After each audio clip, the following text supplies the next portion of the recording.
Hi everybody, Shane here at the Brick House, back again with another video. Today I'm going to be reviewing all three of the new Star Wars helmets and also giving you an opportunity to win this 20th anniversary Slave One ship. So let's not waste any time and get right into it.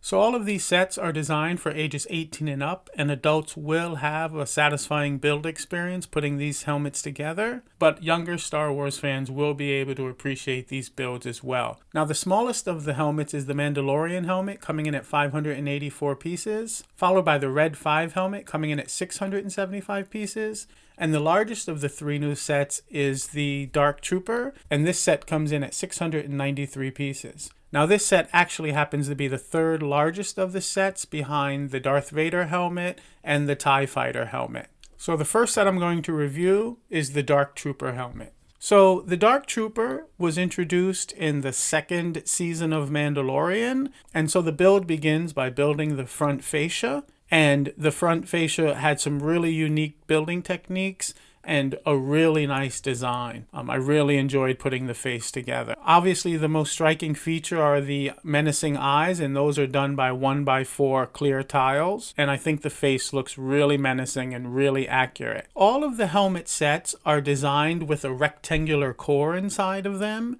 The core is made up of multicolored pieces because those are more cost effective and you usually don't see them. For the Dark Trooper helmet, the core of this helmet is actually turned horizontally because of the width of the helmet, while the Mandalorian and others are vertical. And the Red 5 helmet is the only helmet that doesn't share that rectangular core because it doesn't have a front face. So the core for this one was very detailed and very complex. Probably one of the most complex of all the cores I've put together, and I've put together the previous sets. And this was by far the most interesting, most technical, and most challenging build of all of the helmets to date. Obviously, the entire part of this helmet is black, similar to the TIE Fighter and the Darth Vader helmet.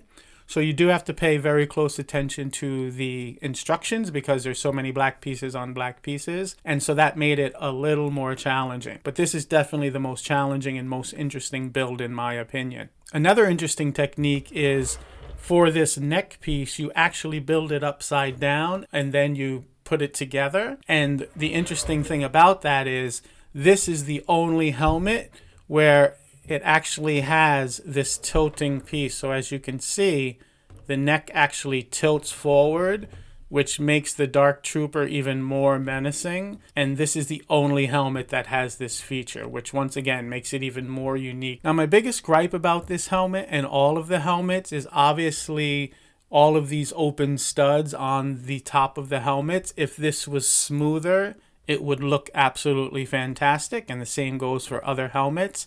It's clear LEGO has the ability to make smooth helmets. I just don't know how many pieces that would take or how expensive it would make the actual model. And I would love to see them smooth, but I understand that they have to keep the piece count and keep the price reasonable. After you build the front face and the inner core, you then put the pieces together and build up. I am going to go against the grain and say that this helmet is actually my favorite helmet. I think it's incredibly accurate and incredibly menacing looking, and I think this one was the most enjoyable to build. The next helmet, which without a doubt is going to be the most popular and the most desirable, is the Mandalorian helmet. And for those of you anxious to build this, I'm telling you that you won't be disappointed because this is a fantastic build. Like the Dark Trooper, the inner core of this is very detailed and gives a very satisfying build, especially for an adult. And as I said before, these helmets and this whole set are far more advanced and more complex and more interesting to build, in my opinion, than the first set of Star Wars helmets. One of the best parts of this helmet is this centerline curved piece. This piece proves that LEGO could definitely make a perfectly smooth helmet if they wanted to, rather than these LEGO pieces. This entire helmet could have had this design.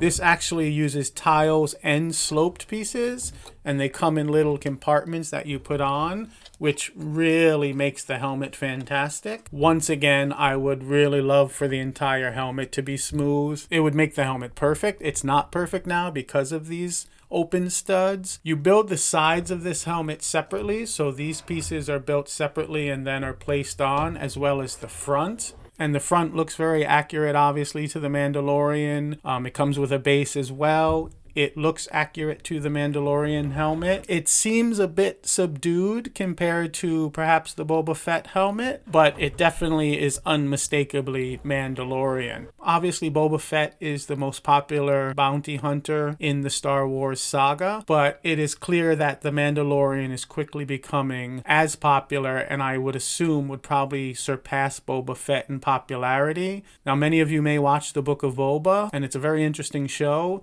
It started off a little slow for me, but without a doubt, the most exciting parts of the Book of Boba were when the Mandalorian came in the last 2 episodes. So it's clear to me in a few years that the Mandalorian will overtake Boba Fett as the most popular bounty hunter in the Star Wars saga. And this helmet does its job. It's a fun build. It's interesting. It will keep adults entertained. This piece is absolutely fantastic. I wish they would have done the whole thing.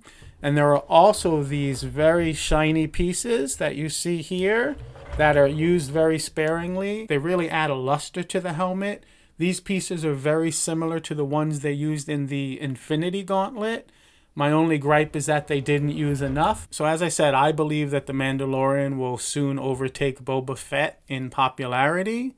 But on the subject of Boba Fett, as you see, I have the Slave 1 here. And the reason why I have this box here is because I did a room tour video a few weeks ago, and I said that, once my channel hit 2,000 subs, I would give away this 20th anniversary Slave 1 to one of my subscribers. So I'm really happy to announce that not only did I surpass 2,000 subs on that video, but the video actually got me to well over 3,000 subs. And as promised, I'm giving away this Slave 1 to one lucky subscriber. You have to be a subscriber and you have to leave a comment on this video. And on April 2nd, I'll do a live stream drawing and one lucky person will win this Slave 1. On that live stream, I'll also be giving away 5 Speed Champion sets. So if you're interested in that, go look at my latest Speed Champion video. But I want to thank all of you for watching my channel and being loyal subscribers. The last helmet is the Red 5 helmet. Now this helmet was by far the easiest of the 3 to build. It was the least challenging. As I've mentioned before, this one doesn't share the same core as these do because it doesn't have a solid face. You do start by building the inner centerpiece and then building the outside. The most interesting feature is obviously this center line, and this is held together by these yellow Technic pieces, which are these curved pieces that not only give it its